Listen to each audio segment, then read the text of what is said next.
ఈ వీడియోలో మనం పూరి నగరాన్ని మొత్తం అయితే మనం ఎక్స్ప్లోర్ చేద్దాం.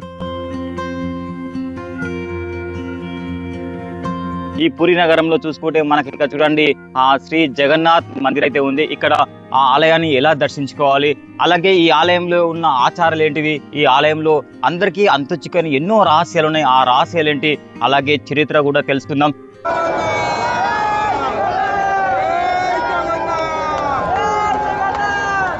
ఇంకా దర్శనంతో పాటు మనకి ఇక్కడ పంచతీర్థాలు ఉన్నాయి. ఆ పంచతీర్థాలను దర్శించుకుంటేనే యాత్ర సంపూర్ణం అవుతుంది కాబట్టి ఆ పంచతీర్థాలను కూడా దర్శించుకుందాం. అలాగే మనకి ఇక్కడ ఆ పంచతీర్థాలతో పాటు ఇక్కడ గుండించ ఆలయమే కానీ విమలాదేవి శక్తిపీఠం ఉంటుంది, అలాగే మార్కండేయ టెంపుల్ ఉంటుంది, ఇంకొచ్చేసి లోకనాథ ఆలయం ఉంటుంది, ఇంకా గోల్డెన్ బీచ్ ఉంటుంది. ఇలా చాలా ఉన్నాయి. వీటితో పాటు ఇంకా మరికొన్ని ప్లేసెస్ అయితే చూద్దాం.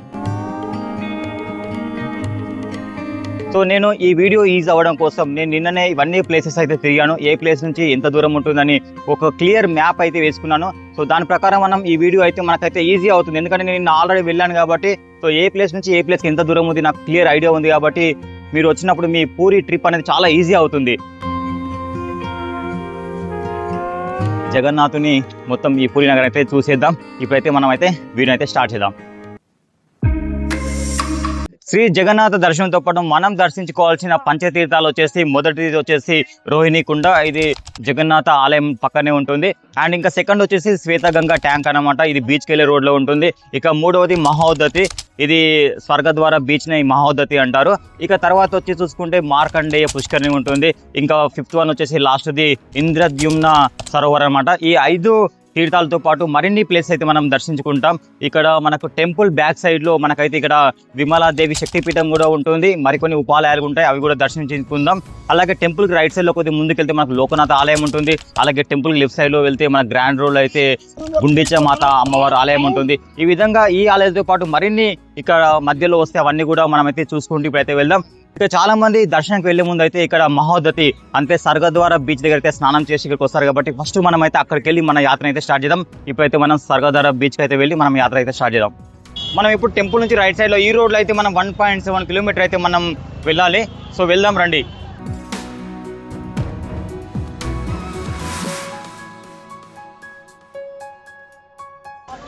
మనం కొద్దిగా ముందుకు వచ్చిన తర్వాత ఇక్కడ స్వర్గద్వార బీచ్కి వెళ్తుంటే రైట్ సైడ్లో మనకైతే ఇక్కడ శ్వేతగంగా తీర్థ అయితే ఉంటుంది. మనం ఫస్ట్ అయితే అక్కడ తీర్థానికి వెళ్ళి అంటే స్వర్గద్వార తీర్థానికి వెళ్ళి రిటర్న్లో మనం అయితే ఇక్కడ శ్వేతగంగా తీర్థాన్ని అయితే చూద్దాం. చూసిన తర్వాత మళ్ళీ టెంపుల్కి అయితే వెళ్ళాలి.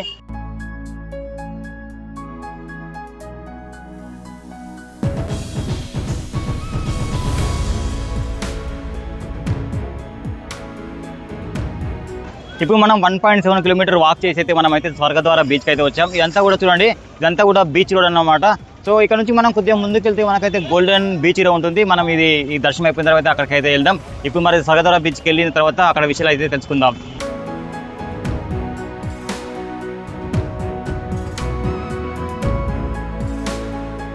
పూరి పంచతీర్థాలలో మొదటిదైన మహోదతి అదే స్వర్గద్వార బీచ్కి అయితే వచ్చాను. సో సాయంత్రం పూట ఇక్కడ చూస్తున్నారు కదా, ఇక్కడే సముద్ర ఆరతి అయితే జరుగుతుంది. ఈ సముద్ర ఆరతి సాయంత్రం అయిందంటే మన పూరి యొక్క మొత్తం టూర్ అయితే కంప్లీట్ అయిపోతుంది. సో మనం ఈవినింగ్ ఇక్కడ సముద్ర ఆరతి చూసే వరకు అయితే మొత్తం అయితే తిరుగుదాం. సో ఇక్కడ చూస్తే మనకు ఇక్కడ చాలా మంది పూరికి వచ్చే ప్రతి భక్తుడు ఇక్కడ ఈ స్వర్గద్వార సముద్రంలో స్నానం లేదా కనీసం కాళ్ళు చేతులు కడుక్కొని దర్శనానికి వెళ్ళాలని చెప్తారు చాలా మంది పబ్లిక్ కాబట్టి. సో ఇక్కడ అందుకే ఈ సముద్రాన్ని పూరి పంచతీర్థాల్లో ఒక తీర్థంగా అయితే భావిస్తున్నారు. ఇక్కడ నుంచి కొద్ది దూరంలో blue park certified golden beach కూడా ఉంటుందంట. ఇది చాలా క్లీన్గా ఉంటుంది, ఫ్యామిలీకి వస్తే చాలా ఎంజాయ్ చేయొచ్చు అని చెప్తున్నారు. మనం నిజంగా అలా ఉందా లేదా మనం అయితే ముందుకెళ్ళి ఇప్పుడైతే గోల్డెన్ బీచ్ అయితే చూద్దాం. ఇప్పుడు మనం అయితే గోల్డెన్ బీచ్లో ఉన్నాం. చూస్తున్నారు కదా, ఇక్కడ చాలా మంది క్రౌడ్ అయితే ఉన్నారు. అండ్ ఇక్కడ వేవ్స్ చూసుకుంటే చాలా ఫాస్ట్గా వస్తున్నాయి సముద్రాలలో అయితే. సో చాలా కేర్ఫుల్గా ఉండాలి, ఇక్కడ ఎప్పుడు కింద పడే తెలియదు. నేను ఇక్కడ లాస్ట్లో ఉన్న అయినా వచ్చి నన్ను అలలు అయితే కొట్టేశాయి. సో ఇక్కడ ఫ్యామిలీ ఫ్రెండ్స్ అయితే చాలా మంది అయితే ఇక్కడ సముద్ర స్నానం అయితే చేస్తున్నారు.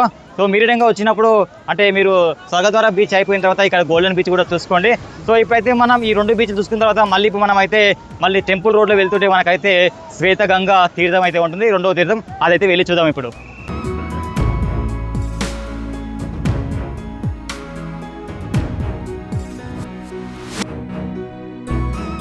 ఇప్పుడు మనం బీచ్ నుండి టెంపుల్ సైడ్ వస్తుంటే ఆల్మోస్ట్ టెంపుల్ దగ్గరలో అయితే మనకు లెఫ్ట్ సైడ్ తీసుకుంటే కొద్దిగా ముందుకు వచ్చి మళ్ళీ రైట్ తీసుకుంటే ఇక్కడ స్టెప్స్ నుంచి అయితే మనం అయితే కిందికి వస్తాం. సో ఇది వచ్చేసి మనకు పవిత్రమైన గంగా నదితో పోలుస్తారు ఇక్కడ ఉన్న శ్వేతగంగా తీర్థం అనేది.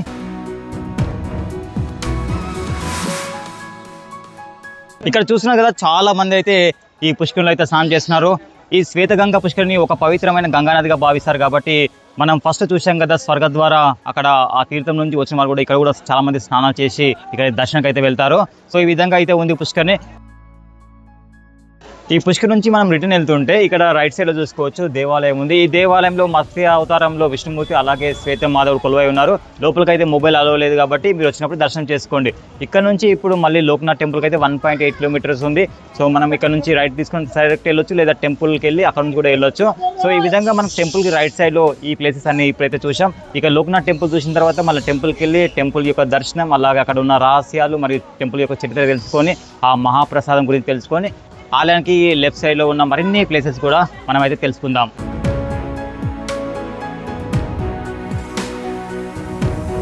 మాకు ఇది జరిగినట్లా చెప్పుతున్నాను. భగవంతుడు లేలని చెప్పడానికి నేను వచ్చాను అంతే. ఇదిగోండి ఆ జగన్నాథ మహిమలు. జై జగన్నాథ్. జై జగన్నాథ్. మా మమ్మీకి మేమిద్దరం ఆడపిల్లలు. మా పిల్లలు కూడా అలాగనేసి చాలా బాధపడ్డాము. కానీ మాకు ఒక అబ్బాయిని ఇచ్చాడు. జై జగన్నాథ స్వరూపం. జై జగన్నాథ స్వరూపం. జై జగన్నాథ్.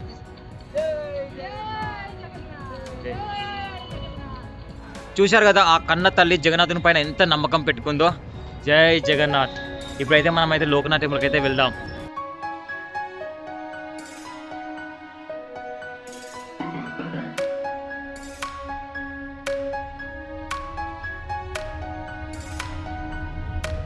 ఇప్పుడు మనం చేరుకున్నాం పూరిలోని అత్యంత ప్రసిద్ధి చెందిన 11వ శతాబ్దపు లోకనాథ శివలింగం కలిగిన శివాలయం అన్నమాట ఇది.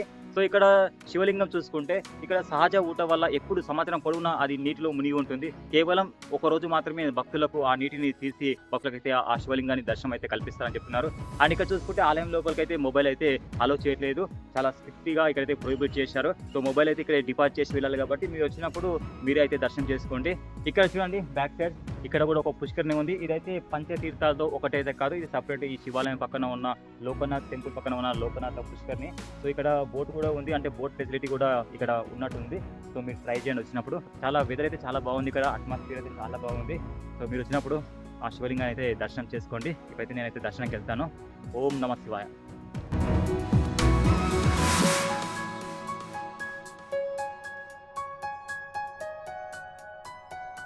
ఫైనల్గా దర్శనం అయితే కంప్లీట్ అయిపోయింది. ఆ మహాదేవుని అయితే చూశాను.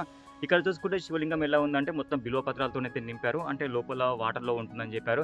అండ్ ముందులో కూడా ఒక వెండి కిరీటం లాంటిది పెట్టారు, శివలింగం ఉంది. సో అలా చాలా అద్భుతంగా ఉంది. మీరు వచ్చినప్పుడు ఖచ్చితంగా ఈ లోకనాథ శివాలయం అయితే దర్శించుకోండి. ఇక్కడ చూడండి, ఇక్కడ నుంచి మళ్ళీ మీరు జగన్నాథ్ టెంపుల్కి వెళ్ళడానికి ఆటోలు అయితే అవైలబుల్ ఉన్నాయి. అండ్ మీకు టెంపుల్ సైడ్ అయితే ఇంకా మీకు ర్యాపిడో కూడా బైక్ అవైలబుల్ ఉన్నాయి కాబట్టి మీరు చూసుకోండి, మీ ఆప్షన్ మీకు ఎలా వీలైతే వెళ్ళలేరండి. బట్ నేనైతే నడుస్తున్నాను, మీకు ఒప్పుకుంటే నడవండి, లేదంటే ఏదైనా ఆప్షన్ చూసుకోండి.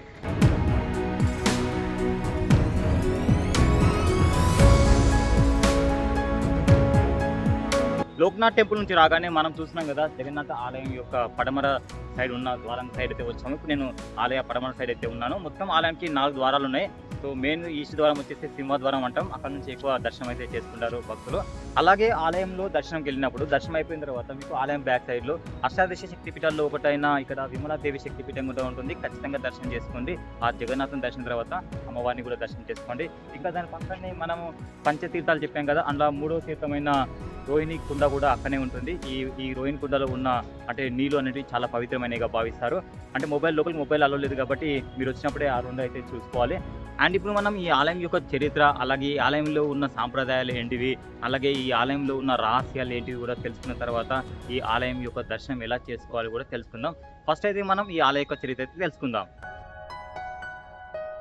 కొన్ని వేల సంవత్సరాల క్రితం శబరతిగకు చెందిన విశ్వావసు నీలమాధవ స్వామిని ఒక రహస్య గుహలో అత్యంత భక్తితో పూజించేవాడు. కొంతకాలానికి ఈ విషయం అవంతి రాజ్యాన్ని పాలిస్తున్న ఇంద్రద్యుమ్న మహారాజుకు తెలుస్తుంది. నీలమాధవుని దర్శనం చేయాలనే కోరికతో తన పురోహితుడు విద్యాపతిని పంపిస్తాడు. విద్యాపతి సహాయంతో ఇంద్రద్యుమ్న మహారాజు విశ్వావసుడు పూజిస్తున్న రహస్య గుహకు చేరుకుంటాడు. కానీ అక్కడికి చేరుకునేసరికి నీలమాధవుడు అదృశ్యమైపోతాడు. దీంతో రాజు తీవ్ర నిరాశకు గురై తన వల్ల ఏదైనా తప్పు జరిగిందేమోనని బాధపడుతూ ఉంటాడు. అదే సమయంలో ద్వాపర యుగంలో మహాభారత యుద్ధం ముగిసిన తర్వాత గాంధారి శాపం వల్ల యాదవ వంశం అంతరించిపోతుంది. అనంతరం శ్రీకృష్ణ పరమాత్ముడు ఒక అడవిలో విశ్రాంతి తీసుకుంటున్న సమయంలో జర అనే వేటగాడు ఆయన పాదాన్ని జింకగా భావించి బాణం వేస్తాడు. ఆ బాణం తగలడంతో శ్రీకృష్ణుడు తన అవతారాన్ని చాలిస్తాడు. తరువాత అర్జునుడు శ్రీకృష్ణుడికి అంత్యక్రియలు నిర్వహిస్తాడు. అయితే ఆశ్చర్యకంగా శ్రీకృష్ణుడి దేహమంతా అగ్నికి హావుతైన ఆయన దివ్య హృదయం అదే బ్రహ్మ పదార్థం మాత్రం కాలలేదు. ఆ పవిత్రమైన బ్రహ్మ పదార్థాన్ని అర్జునుడు ఒక దారిలో ఉంచి సముద్రంలో నిమజ్జనం చేస్తాడు. కాలక్రమేణా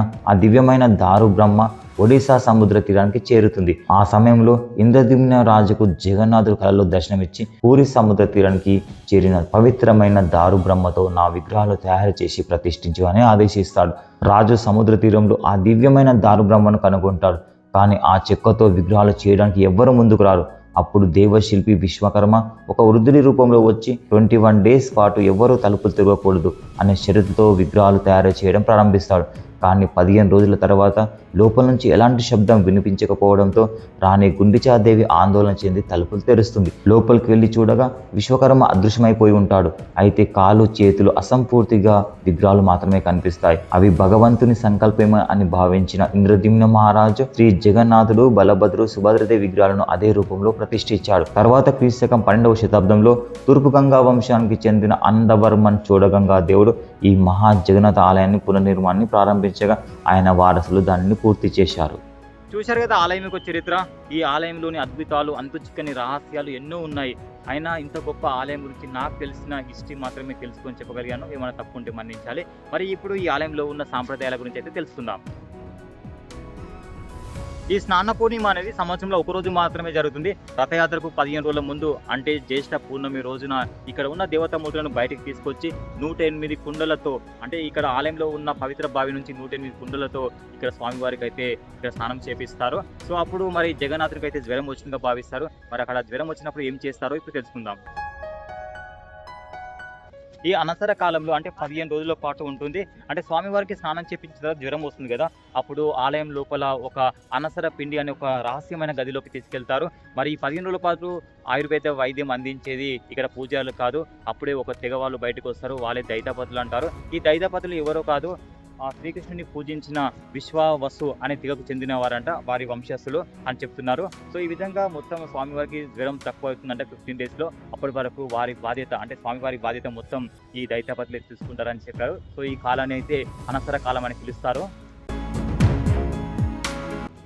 ధ్వజ పరివర్తన అనేది 800 ఇయర్స్ నుంచి ప్రతిరోజు కొనసాగుతున్న ఒక సాంప్రదాయం అన్నమాట.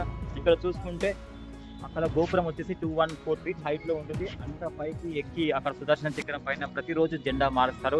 దీన్ని ధ్వజ పరివర్తన అంటారు. ఇక్కడ పైకి జెండా మోసుకెళ్తున్నప్పుడు ఎలాంటి తాడు సాయం లేకుండా అక్కడ ఉన్న గోపురాన్ని పట్టుకునే పైకి వెళ్తారు. కాబట్టి ఇలా ఎక్కడం ఏ రోజు ఆగిపోయినా ఈ ఆలయం వచ్చేసి 18 సంవత్సరాలు ఈ ఆలయం మూసేయాలని ఇక్కడ సాంప్రదాయం అన్నమాట. సో మనం ఇవన్నీ ప్లేసెస్ చూసిన తర్వాత మళ్ళీ ఇక్కడ ఆలయానికి 5 to 6 మధ్యలో వచ్చి ఇక్కడ ధ్వజ పరివర్తన చూసి తర్వాత మనం సముద్ర హారతి చూసుకుంటే మన పూరి నగరం మొత్తం టూర్ అయితే కంప్లీట్ అయిపోతుంది. సో ఇలా అయితే ఈ ధ్వజ పరివర్తన అయితే జరుగుతుంది. ఈ నవ కలేవర ఉత్సవం రోజు అయితే పూరి నగరం మొత్తం చీకటి అయిపోతుంది. ఎందుకంటే ఈ ఉత్సవం అనేది ప్రతి 12 సంవత్సరాలకు ఒకసారి జరుగుతుంది అనమాట. ఇక్కడ ఉన్న దేవతామూర్తుల ప్రతిమలను అంటే వేప చెక్కతో తయారు చేసిన ఈ ప్రతిమలను అయితే 12 సంవత్సరాలకు ఒకసారి మార్పిడి చేస్తారు. ఆ సమయాన్ని అప్పుడు చేసే ఉత్సవమే ఈ నవ కలేవర అనమాట. సో అప్పుడు ఏం చేస్తారంటే కొత్త ప్రతిమల్లోకి పాత ప్రతిమలో ఉన్న బ్రహ్మ పదార్థం అంటే శ్రీకృష్ణుడి గుండెగా భావిస్తున్న ఆ బ్రహ్మ పదార్థం అయితే మార్పిడి చేస్తారు. మరి ఇక్కడ ఎలా మార్పిడి చేస్తారంటే అక్కడ ఒక పూజారి అంటే మొత్తం ఈ పూర్ణగరం చీకటి అయిపోతుంది కదా, సో అప్పుడు పూజారి గంతలు కట్టుకొని ముగ్గురు వెళ్తారు. సో ముగ్గురు దేవతామూర్తుల దగ్గరికి చీకటిలో అయితే అక్కడ ఉన్న పాత విగ్రహాల్లో ఉన్న బ్రహ్మ పదార్థాన్ని తీసి కొత్త విగ్రహాలకు మారుస్తారు.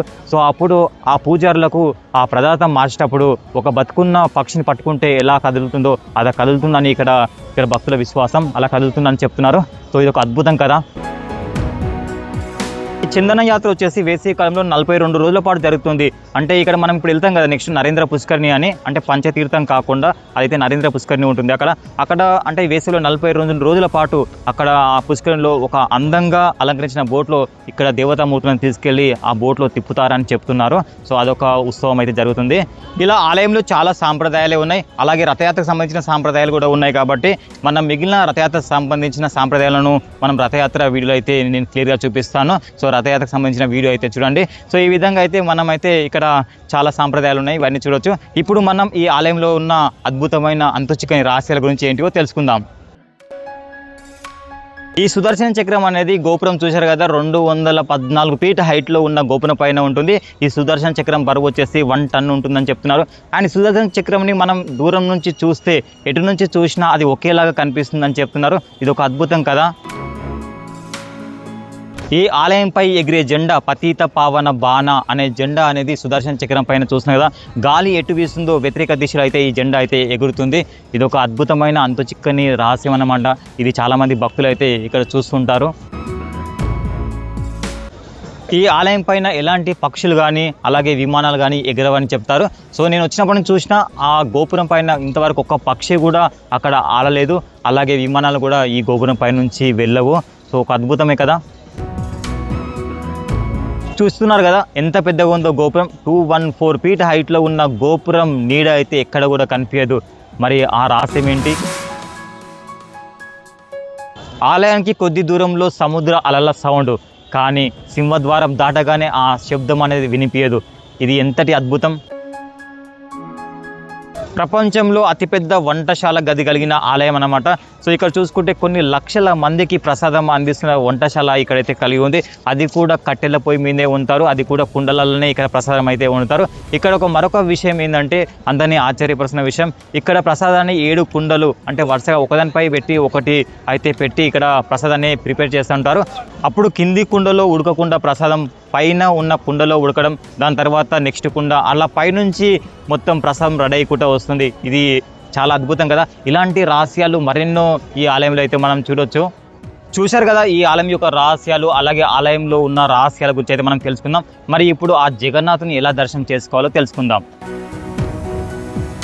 మనం దర్శనకి వెళ్ళాలంటే ముందుగా మనం అయితే మొబైల్ అయితే అలో లేదు, ఎలాంటి ఎలక్ట్రిక్ ఐటమ్స్ అయితే మనం లోపలికి తీసుకెళ్ళొద్దు, పర్స్ కానీ అవి కూడా లోపలికి తీసుకోవద్దు. కాబట్టి సో మన లగేజ్ ఏమైనా ఉంటే మనకి ఇక్కడ ఆలయానికి మొత్తం 4 గేట్లు ఉన్నాయి కదా ఎంట్రీ. ప్రతి గేట్ దగ్గర అయితే ఈ లాకర్ రూమ్ ఉంది, అలాగే షూస్ కూడా, అలాగే మొబైల్స్ పెట్టినకే క్లాక్ రూమ్ కూడా ఉంది, కౌంటర్ ఉంది. సో ఇప్పుడు నేను వచ్చేసి ఇక్కడ చూస్తున్నారు కదా సింహద్వారం యొక్క పెద్ద ఇక్కడ కౌంటర్ దగ్గర అయితే ఉన్నాను. దర్శనానికి లోపలికి మొబైల్ అలా ఉండదు కాబట్టి ఇక మీరు వచ్చినప్పుడే ఆ జగన్నాథుని మీరు అయితే దర్శనం చేసుకోవాలి. ఇప్పుడు మనం ప్రసాదం ఆనంద బజార్లో దొరుకుతుంది కాబట్టి అక్కడికి వెళ్ళి ఆ ప్రసాదం ఎలా ఉంటుంది ఏంది అనేది చూద్దాం. అక్కడ చూస్తున్నాం కదా టెంపుల్ యొక్క నార్త్ గేట్ అనమాట. ఈ నార్త్ గేట్ ఆపోజిట్లో మనకి ఇక్కడ ప్రైవేట్ వ్యక్తుల అంటే షాపుల దగ్గర కూడా ఇక్కడ లాకర్ రూమ్స్ అలాగే ఇవన్నీ కూడా ఇక్కడ ఫెసిలిటీస్ ఉన్నాయి. సో ఇవి కూడా యూజ్ చేసుకోవచ్చు ఒకవేళ మీకు అక్కడ రద్దీ లైన్ ఎక్కువ ఉందంటే. సో ఇప్పుడు ఆ నార్త్ గేట్ పక్కనే మనకు ఆనంద బజార్ ఉంటుందంట, అక్కడికి వెళ్ళి మనం ప్రసాదం గురించి అయితే తెలుసుకుందాం.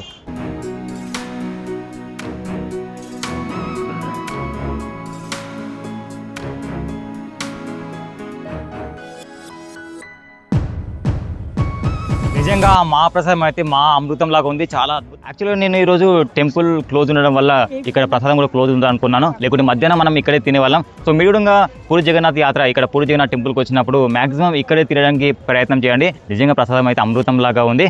మరి ఇప్పుడైతే మనం ఈ కారిడార్లో అంటే టెంపుల్ చుట్టూ మనం తిరిగితే ఇంకా టెంపుల్కి అక్కడ చూస్తే మనం దక్షిణ సైడ్లో ఒక హనుమాన్ టెంపుల్ ఉంటుంది, మరిన్ని కొన్ని టెంపుల్స్ ఉపాలయాలు ఉంటాయి. అవన్నీ చూసుకొని మనం అయితే ఇప్పుడైతే మార్కండేయ లేక్ దగ్గరికి అయితే వెళ్దాం.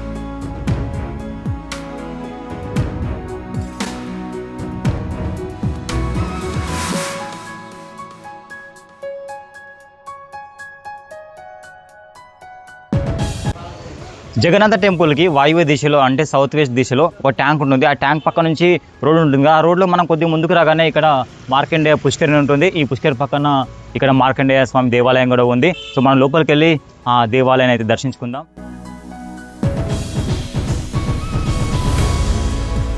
ఆలయం లోపలికి ఎంటర్ అవ్వగానే చూడండి ఆ పరమశివుడు ఆ మహాదేవుడు అయితే మనకు దర్శనం ఇస్తున్నాడు. పక్కనే మార్కండేయ స్వామి కూడా ఇక్కడ తపస్సు చేసిన దృశ్యం చూడవచ్చు. ఇక్కడ పరమశివుడు మార్కండేయ స్వామికి ఇచ్చిన 2 వరాల్లో ఒకటిది సో మార్కండేయుడు చిరంజీవిగా ఉండటం అంటే మరణం లేకుండా మృత్యుంజయుడిగా ఉండే వరం అయితే ఇచ్చాడు. ఇక రెండో వరం వచ్చేసి ఇక్కడ ఒక సరస్సును ఏర్పాటు చేయాలని చెప్పాడంట. సో ఇక్కడనే మార్కండేయ సరోవర్ ఉంది. మనం వెళ్ళి ఇప్పుడైతే ఆ సరస్సును అయితే చూద్దాం రండి. ఇదే మనం దర్శించుకున్న పంచతీర్థాల్లో 4వది.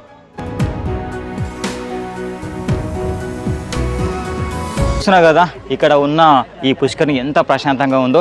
ఈ పుష్కరిణి మార్కండేయ స్వామి దీన్ని నిర్మించాడు కాబట్టి ఈ పుష్కరిణి మార్కండేయ పుష్కరిణి అంటారు. చాలా ప్రశాంతంగా ఉంది నిజంగా చూడండి. ఈ ఆలయంలో సప్తమాతృక మందిర్ ఉంది, అలాగే శ్రీకృష్ణ దేవాలయం ఉంది, అలాగే జగన్నాథ దేవాలయం ఉంది. ఇక ఫైనల్గా మన ఎదురుగా ఉన్నది ఇక్కడ మార్కండేయ స్వామి దేవాలయం. ఇక్కడ మార్కండేయ స్వామి దేవాలయంలోకి మొబైల్ అలవలేదు కాబట్టి మీరు వచ్చినప్పుడు ఆ స్వామిని అయితే దర్శనం చేసుకోండి. ఇప్పుడు మిగిలిన దేవుళ్ళని అయితే మీకు చూపిస్తాను, ఒకసారి క్లిప్స్ యాడ్ చేస్తాను చూడండి.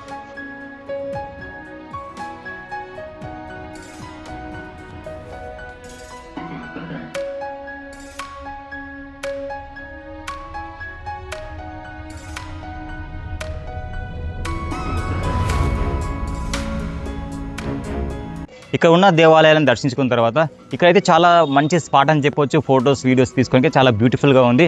బ్యాక్గ్రౌండ్ లేక్ వ్యూతో అయితే చాలా బాగుంది. సో మీకు నచ్చిన ఫొటోస్ అయితే ఇక్కడ తీసుకోవచ్చు. ఇప్పుడు మన ప్రయాణం నరేంద్ర పుష్కరిణి దగ్గరికి అయితే వెళ్దాం.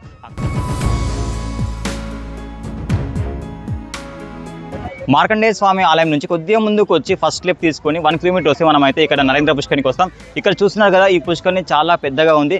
మనం దర్శించుకున్న పంచతీర్థం కాకపోయినా దీనికి ఒక ప్రత్యేకత ఉంది. ఎందుకంటే ఇక్కడ చందన యాత్ర అని అంటే సమ్మర్ ఏప్రిల్లో ఇక్కడ 42 రోజుల పాటు ఇక్కడ చందన యాత్ర అయితే జరుగుతుంది. ఆ 42 రోజుల పాటు అంటే ఇక్కడ చందన యాత్రలు ఏం చేస్తారంటే ఇక్కడ ఉన్న జగన్నాథుని యొక్క ప్రతిరూపాలు అంటే జగన్నాథుడు అలాగే బలభద్ర సుభద్ర దేవుల ప్రతిరూపాలను ఇక్కడ బోట్లో పడవలో అయితే ఇక్కడ తీసుకెళ్తారంట ఆ చందన యాత్ర సమయంలో. అప్పుడు కూడా ఇక్కడ భక్తులు అయితే చాలా మంది వస్తారని చెప్తున్నారు. ఇక్కడ చూసుకుంటే ఈ సరస్సు మధ్యలో చూస్తున్నారు కదా ఇది చందన మండపం అంటారంట. అందులో కుంతీదేవి మాత ఉందంట. మనం అక్కడికైతే వెళ్ళి దర్శించుకుందాం. సో లోపలికైతే 10 రూపాయలు అయితే ఛార్జ్ చేస్తున్నారు.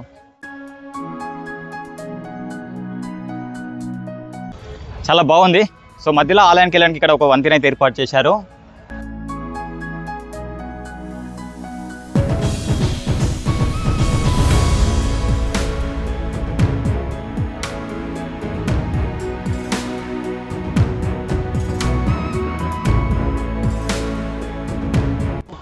ఆలయం లోపల అయితే జగన్నాథుడి యొక్క విగ్రహం అలాగే బలభద్ర విగ్రహం సుభద్రదేవి విగ్రహాలు అయితే ఉన్నాయి. దానికి ఆపోజిట్లో కుంతి మాత కూడా విగ్రహం ఉంది. అండ్ బయటికి వెళ్తే మనకు చుట్టూ కొన్ని ఉపాలయాలు ఉన్నాయి. సో అక్కడ పూజారులు కొన్ని పూలు ఇచ్చి దేవుని పైన చల్లించి కొంచెం అమౌంట్ అయితే వాళ్ళు డిమాండ్ చేస్తున్నారు. నాకైతే ఇది నచ్చలేదు. అట్లా ఒకటి ఉంటే ఏం కాదు, పక్కన 4-5 కూడా ఉన్నాయి ఉపాలయాలు. ప్రతి ఒక్కరు స్వామి అంటే పూజారి పూలు ఇవ్వడం అండ్ దేవునికి సమర్పించడం అమౌంట్ అడుగుతున్నారు. నేనైతే ఒకరికి 100 రూపాయలు ఇచ్చాను. తర్వాత ఎవరు ఇచ్చినా ఇంకా తీసుకోకుండా బయటకు అయితే వచ్చాను. ఎందుకంటే దేవుని దగ్గరికి వెళ్ళినప్పుడు మన ఇష్టం ఉండాలి కానీ అట్లా పూజారి అలా బలవంతం చేయడం నాకు నచ్చలేదు. సో ఈ విధంగా అయితే ఉంది ఇక్కడ పరిస్థితి.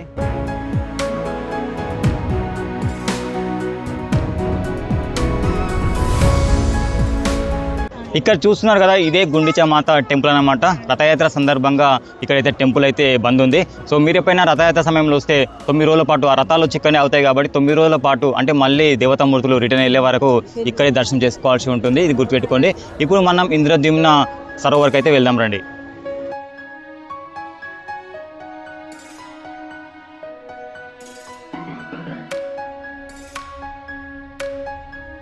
మనం పంచతీర్థాలలో చివరిదైన ఇంద్రద్యుమ్న సరోవర్కి అయితే చేరుకున్నాము. మొత్తం ఈ సరోవర్ ఈ లేక్ని అయితే చూపిస్తాను, ఒకసారి చూడండి. మరి ఇక్కడ ఈ సరోవర్ ఎలా ఏర్పడిందో తెలుసుకుందాం. దీని చరిత్ర తెలుసుకుంటే ఇక్కడ జగన్నాథ ఆలయాన్ని నిర్మించిన ఇంద్రద్యుమ్న మహారాజు ఏకంగా ఇక్కడ 1000 అశ్వమేధ యాగాలు చేసినప్పుడు ఇక్కడ లక్షలాది ఆవులను దానం చేసినప్పుడు ఆ ఆవుల యొక్క కాల గిట్టలు తొక్కడం వల్ల కొన్ని గుంతలు ఇక్కడ ఏర్పడి ఆ గుంతలు క్రమేణా ఇక్కడైతే ఒక సరోవర్గా ఒక లేక్ అయితే ఏర్పడిందని చెప్తున్నారు. ఇక్కడైతే బోర్డు ఉంది. ఒడిస్సా గవర్నమెంట్ అయితే ఇక్కడ బోర్డు అయితే చూడొచ్చు మనం ఇక్కడ. సో ఈ విధంగా ఏర్పడిన ఈ సరస్సుకు ఈ సరోవర్కు ఇంద్రద్యుమ్న మహారాజు పేరు అయితే పెట్టారు. సో ఇలా ఉంది. అండ్ ఇక్కడ చూసుకుంటే మన బ్యాక్ సైడ్ చూడండి ఇదే నీలకంఠేశ్వర స్వామి ఆలయం అన్నమాట అక్కడ ఉంది. సో దర్శించుకుని వచ్చినప్పుడు ఈ దర్శనం అయిపోయిన తర్వాత ఇక్కడ ఈ లేక్ పక్కన మరికొన్ని ఇంకా ఉపాలయాలు ఉన్నాయి. ఆ ఆలయాలను కూడా దర్శించుకొని సో ఇప్పుడు మనం జగన్నాథ ఆలయంకి వెళ్ళి అక్కడ జెండా మార్పిడిని అయితే చూసేద్దాం.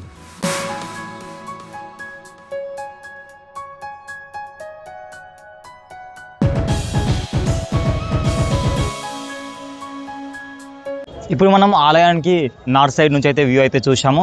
నేను నిన్న ఈవినింగే ఈ జెండా మార్పిడి అయితే చూశాను ఈస్ట్ సైడ్ నుంచి. మీకు స్క్రీన్ పైన చూపిస్తాను చూడండి, 2 సైడ్ నుంచి, ఈస్ట్ సైడ్ నుంచి క్లిప్స్, అలాగే నార్త్ సైడ్ నుంచి. సో మీకు ఎక్కడ నుంచి బాగా అనిపిస్తుందో మీరు వచ్చినప్పుడు అక్కడ ప్లాన్ చేసుకోండి. అక్కడ నుంచి అయితే మీరైతే ఆ జెండా మార్పిడిని అయితే చూడొచ్చు.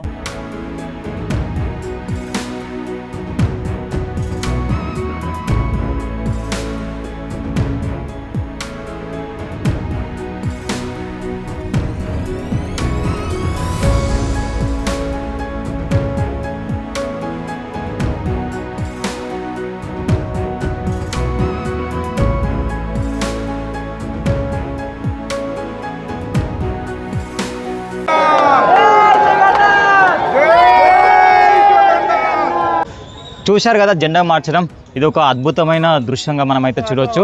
800 years నుంచి ప్రతిరోజు ఏ రోజు మిస్ కాకుండా ఇక్కడైతే జెండా మారుస్తున్నారు. ఇక్కడ ఒక గొప్ప సాంప్రదాయంగా మనం అయితే చూడవచ్చు. సో ఇలా మీరు ఈవినింగ్ ఇక్కడ ఈ జెండా మార్చడం చూసిన తర్వాత మనం మార్నింగ్ వెళ్ళంగా ఫస్ట్ ప్లేస్ అంటే స్వర్గద్వార బీచ్ దగ్గర. సో అక్కడికి వెళ్ళి మనం అయితే ఇప్పుడు అక్కడ సముద్రాన్ని అయితే మనం చూడాలి. సో నేను ఆల్రెడీ నిన్న వెళ్ళాను కాబట్టి ఆ క్లిప్స్ అయితే ఇప్పుడు ప్లే చేస్తున్నాను, చూడండి ఎలా ఉంటుందో సముద్రారతి.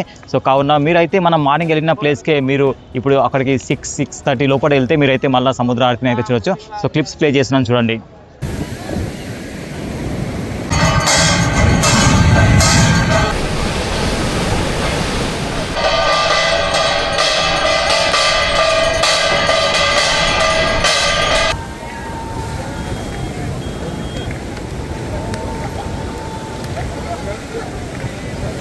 చూశారు కదా సముద్ర ఆరతి. ఖచ్చితంగా మీరు పూరి జగన్నాథ్ వచ్చినప్పుడు ఖచ్చితంగా ఈ సముద్ర ఆరతి మాత్రం మిస్ కాకండి. చాలా అద్భుతంగా ఉంటుంది సాయంత్రం పూట ఆ కాంతి వెలుగులు.